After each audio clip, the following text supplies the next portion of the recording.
भगवान करे हमारे घर में हमेशा दिवाली बनी रहे, हमारे घर में हमेशा प्रेम और मिठास बना रहे, हमारे घर में हमेशा आनंद माधुर्य बना रहे। अरे मेरे भाई, रावण ने मरते मरते राम से कहा था कि राम, मेरे मरने के बाद किसी कोने में बैठकर सोचना, शक्ति मेरे पास ज्यादा थी।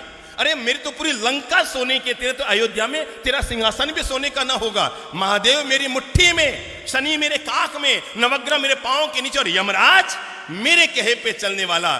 पर राम अपने राजमहल में पहुंचो ना अयोध्या, तो वहां पर जाकर सोचना कि आखिर ऐसा क्या हुआ कि युद्ध में तुम जीते और मैं हार रहा हूं, तुम जीत रहे हो मैं मर रहा हूं। मरते मरते रावण ने राज खोलते हुए कहा कि हे राम, मेरे मरने के बाद एक बात अपने कोने में बैठकर सोचना, युद्ध में तुम क्यों जीते और मैं क्यों हारा।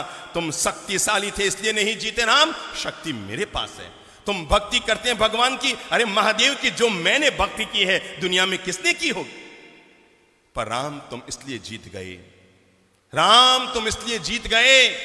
मरते मरते रावण ने दुनिया का एक गजब का राज खोला और पूरी मानवता के लिए, प्राणी मात्र के लिए और घर घर में रहने वाले भाइयों के लिए प्रेम का एक मंत्र देता हुआ दुनिया से गया रावण। और जाते जाते रावण ने राम से कहा था कि राम, मेरे मरने के बाद कोने में बैठकर सोचना, तुम इसलिए जीत गए, सिर्फ इसलिए जीत गए राम, तुम इसलिए जीत गए क्योंकि तुम्हारा भाई तुम्हारे साथ, बस तुम इसलिए जीत गए क्योंकि तुम्हारा भाई तुम्हारे साथ था। और राम, मैं इसलिए हार गया क्योंकि मेरा भाई किसके साथ, तेरे साथ था।